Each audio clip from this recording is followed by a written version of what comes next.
Hello everyone. Today let's talk about how string immutability works in Java and why do we need it in first place. What immutability means is like once we create an object, the content of the object does not change or object's value does not change. Now let's look at an example to understand this better. Suppose we declare string s is equal to hello. Then Java first checks if the string literal exists in a common pool of string called string pool, and if it exists, then it reuses a reference to the existing string. Otherwise, it will create a new object and add it to the string pool. And then s is assigned as a reference to the string pool. In Java, objects are actually stored on the heap memory. So string pool also lies in the heap memory, and the references are stored on the stack memory. We will actually cover why we need string pool in a bit. So to summarize, hello is getting created on the heap memory and the reference s is actually pointing to the hello.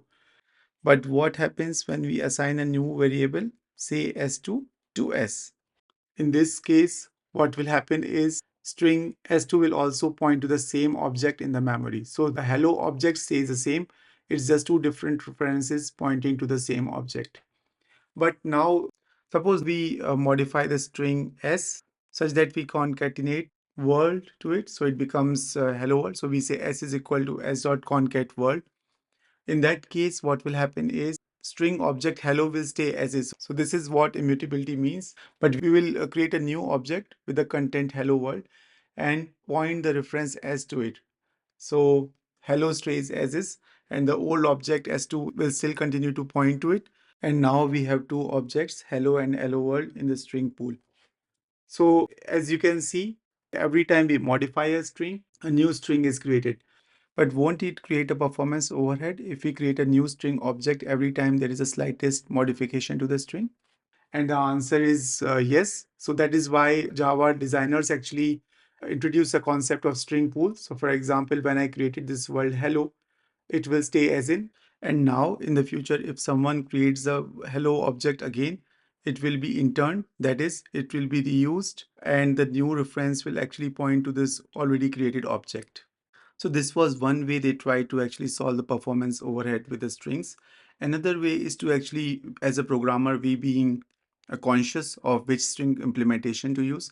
So there are mutable string implementations in Java. One is StringBuilder, another one is StringBuffer. StringBuffer is synchronized or thread-safe version of mutable string implementation in Java, and StringBuilder is non-synchronized version.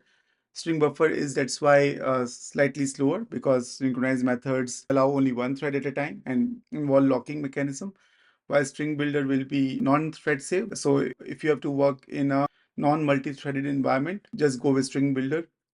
So these mutable string implementations also help us in overcoming performance overheads in some cases. So immutability offers so many disadvantages. What are the advantages of immutability? Why did Java designers actually went ahead with immutability when the predecessors of it's like C and C++ actually had the mutable string in first place? So the main reason for this was thread safety, because once the immutable object is created, it cannot be changed. So we can easily share them between the threads without any concern of data corruption. So we don't need synchronization or some other method to do this. Second reason for this was security. So Java strings can also contain sensitive information like passwords or credentials. And once we create an object, we don't want someone in the middle to actually change or modify that password. So immutability actually helps us prevent such kind of attacks. So to summarize, we saw what string immutability means in Java. Once the string is created, the content of the string cannot be changed. And if we modify the string, we are actually creating a new object and the original string object stays unchanged.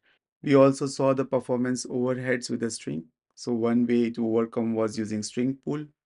And second approach is, as a programmer, we consciously choosing the mutable string implementations if you have to modify a string a lot. Otherwise, there will be a lot of string objects created. And as Java uses garbage collection, when these objects are cleaned, that will also cause performance overhead.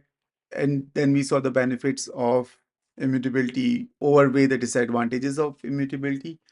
String immutability has significant benefits for us when it comes to thread safety, security, ease of use. But Ease of use can be perceived differently by different programmers. Sometimes the algorithm will become more complex when we are actually modify the string. For example, reversing a string means that we have to create a new string and then reverse it. But in say C or C++, it will be just changing it using two iterators on the same string. I hope this video was useful to you and you understood the use of when to use string or string builder or string buffer and how string immutability works in Java. If this video was helpful to you, please like and subscribe. Have a nice time. Thank you.